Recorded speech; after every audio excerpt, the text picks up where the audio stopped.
دروس رمضان باب 26 رمضان اور سرکش شیاطین۔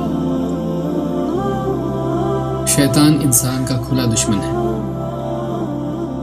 انسان سے اس کا حسد اور اس کی دشمنی ابدی ہے۔ اپنی انا کے سبب اس نے اللہ کا حکم ماننے سے انکار کر دیا، جس کی وجہ سے ہمیشہ کے لیے اللہ کی رحمت سے دور کر دیا گیا۔ شیطان ہمیشہ کے لیے اللہ کی لعنت کا مستحق بن چکا ہے۔ اب وہ چاہتا ہے کہ اپنے ساتھ انسان کو بھی اللہ کا نافرمان بنا دے اور اسے بھی اللہ کی لعنت کا مستحق بنا دے۔ اس کے کفر و عناد کے نتیجے میں اللہ تعالیٰ نے اس کے لیے ابدی جہنم کا فیصلہ کر دیا ہے۔ وہ چاہتا ہے کہ انسان کو بھی اپنے ساتھ جہنم کی کھائی میں لے جائے۔ شیطان نے اللہ تعالیٰ سے اس بات کا وعدہ کیا ہے کہ وہ اولاد آدم کو گمراہ کرنے میں کوئی کسر نہ چھوڑے گا۔ اللہ تعالیٰ نے قرآن کریم میں اس بات کو ذکر کرتے ہوئے فرمایا، وَإِذْ قَالَ رَبُّكَ لِلْمَلَائِكَةِ إِنِّي خَالِقٌ بَشَرًا مِّن طِينٍ فَإِذَا سَوَّيْتُهُ وَنَفَخْتُ فِيهِ مِن رُّوحِي فَقَعُوا لَهُ سَاجِدِينَ۔ جب آپ کے رب نے فرشتوں سے کہا، میں مٹی سے ایک بشر پیدا کرنے والا ہوں، سو جب میں اسے ٹھیک ٹھاک کر لوں اور اس میں اپنی روح پھونک دوں تو تم سب اس کے سامنے سجدے میں گر پڑنا۔ فسجد الملائکۃ کلہم اجمعون الا ابلیس استکبر وکان من الکافرین۔ قال یا ابلیس ما منعک ان تسجد لما خلقت بیدی استکبرت ام کنت من العالین؟ قال انا خیر منہ خلقتنی من نار وخلقتہ من طین۔ لہٰذا اللہ کا حکم ملتے ہی تمام فرشتے آدم کے آگے سجدے میں گر گئے، لیکن ابلیس نے سجدہ نہ کیا۔ اس نے تکبر کیا اور وہ کافروں ہی میں سے تھا۔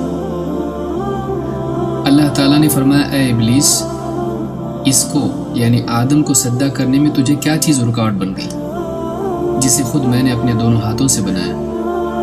تو گھمنڈ میں آ گیا یا پھر تو بڑے درجے والوں میں سے ہے؟ اس نے جواب دیا، میں اس سے بہتر ہوں، تو نے مجھے آگ سے پیدا کیا ہے اور اسے مٹی سے۔ قال فاخرج منها فإنك رجيم وإن عليك لعنتي إلى يوم الدين۔ اس پر اللہ تعالیٰ نے فرمایا، نکل جا یہاں سے، دھتکارا ہوا، تجھ پر قیامت کے دن تک کے لیے میری لعنت ہے۔ قال رب فأنظرني إلى يوم يبعثون قال فإنك من المنظرين إلى يوم الوقت المعلوم۔ کہنے لگا، اے میرے رب، مجھے اس دن تک کے لیے مہلت دے دے جس دن لوگوں کو دوبارہ زندہ کر کے اٹھایا جائے گا۔ اللہ تعالیٰ نے فرمایا، تجھے مہلت دی گئی اس دن تک کے لیے جو اللہ کے ہاں معلوم و متعین ہے۔ قال فبعزتك لأغوينهم أجمعين إلا عبادك منهم المخلصين۔ کہنے لگا، پھر تیری عزت کی قسم، میں بھی ان سب کو یقیناً بہکا کر رہوں گا سوائے تیرے کچھ خاص بندوں کے۔ قال فالحق والحق اقول لأملأن جہنم منك وممن تبعك منهم اجمعین۔ اللہ تعالیٰ نے فرمایا، حق تو یہ ہے اور میں حق ہی کہتا ہوں کہ میں بھی تجھ سے اور تیری پیروی کرنے والے تمام لوگوں سے جہنم کو بھر دوں گا۔ سورہ صاد آیت نمبر 71 سے 85 تک۔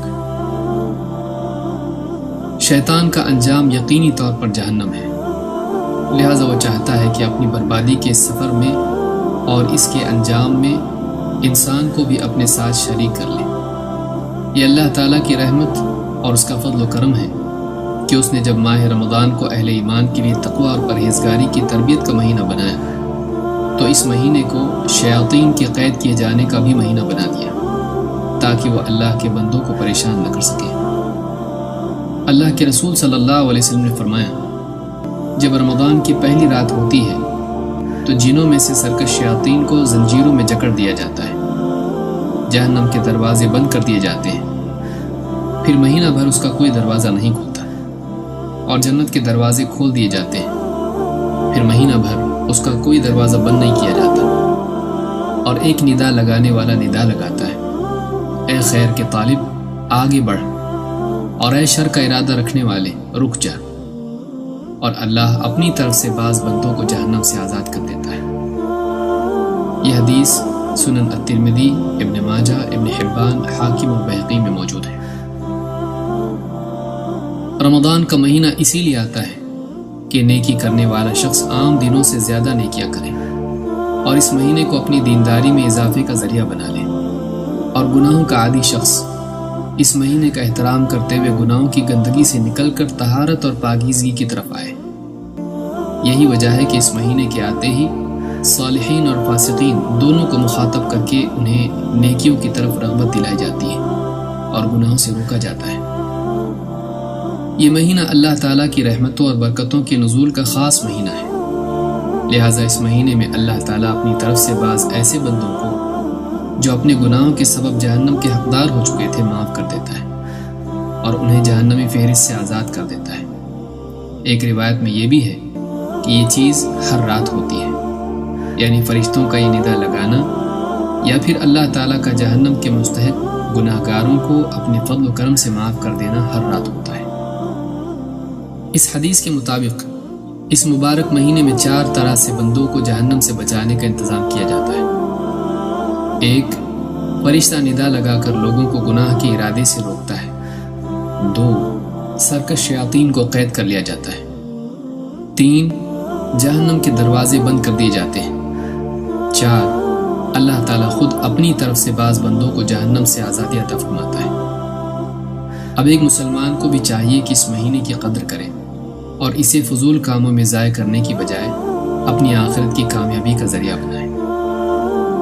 کتنے افسوس کی بات ہوگی کہ اللہ تعالیٰ بندے کی نجات اور کامیابی کی خاطر جنت کے دروازے کھول دے، جہنم کے دروازے بند کر دے، لیکن بندہ اس مبارک مہینے میں بھی غفلت اور معصیت میں پڑا رہے اور اپنے لیے جنتی اعمال کی بجائے جہنمی اعمال کے دروازے کھول دے۔